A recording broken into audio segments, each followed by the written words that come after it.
en molts aspectes, no? Per exemple, tot l'aspecte, tot l'entorn digital ara té molta importància, per exemple, i tota aquesta incertesa que porta, no? Ara com va aquesta aplicació, ara la baixo, ara la pujo. Per sort a la nostra escola hi ha persones molt competents, talentoses en aquests aspectes que ens donen un cop de mà. A la nostra escola penso que un dels valors més importants és l'ajuda que tenim entre nosaltres. És que és clau, no? És l'acompanyament d'aquests nanos i com ho fem.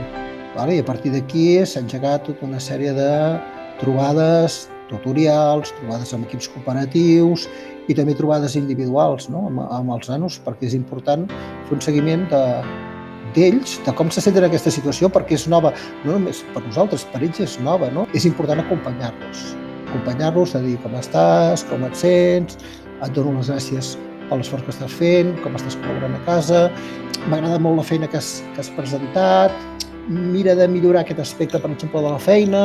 Hi ha famílies que estan patint. Tots patim, en certa manera, no? Però hi ha famílies que potser ho estan passant de manera més crua, econòmicament, afectivament, perquè hi ha un avi o el que sigui, i per tant també has de considerar aquests aspectes a l'hora de parlar amb el nano, no?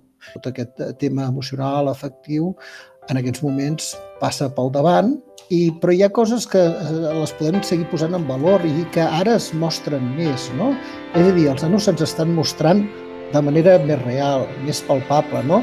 I veus nanos que a nivell competencial aquesta situació, malgrat tot, els ajudarà. És a dir, són nanos que, molts d'ells, que les competències d'autonomia, iniciativa personal, de l'aprendre, les estan posant en valor, les estan posant en joc.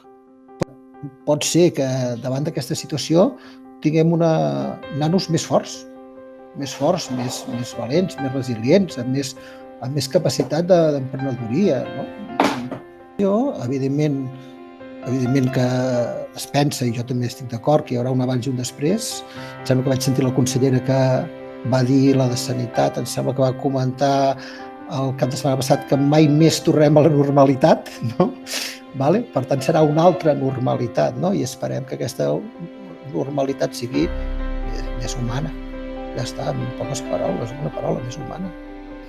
És una cosa precisament que també discutim quan parlem de quins treballs posem, quin caire. Evidentment que també des del departament se'ns diu, des de l'escola se'ns diu, les activitats més interdisciplinàries, més colonitzadores, més competencials. És evident que hem d'anar cap aquí. Fer nanos crítics, fer nanos que sàpiguen que això m'interessa, això em convé, això no em convé, per aquesta raó, per aquesta altra, amb un argument, no? I és, evidentment, no cal el complement del nom, la suma aquella, la divisió aquella altra, no és tan important. Aquí s'haurà de tancar un dol. Això és un dolor, per tant és un dol, i aquest dol s'haurà una miqueta d'establir una miqueta de pla de com fer-lo, no? Per exemple, jo que estic a sisè sempre es fan unes convivències de final d'etapa, no? El més probable és que no es puguin fer, no? Comentaven que si les fem al setembre per tancar, és a dir, s'hauria de tancar d'alguna manera el curs. L'educació, diu, l'estem veient més real. Diu, ara estem veient qui i com són els nostres alumnes. Les crisis fan treure el que ets. De fet, amb les entrevistes individuals que jo he fet amb els meus alumnes, et sorprenen. És allò que diem en traiem coses positives. Doncs he tret coses positives davant d'una situació que no les hagués tret mai, amb aquest contacte d'aquesta manera amb els alumnes, nano per nano, de veure'ls des d'una altra perspectiva, des d'una altra manera de veure, des d'una altra visió, parlar amb ell, estar amb ell, estar a la seva habitació, veure'l en un altre entorn, parlant directament amb tu.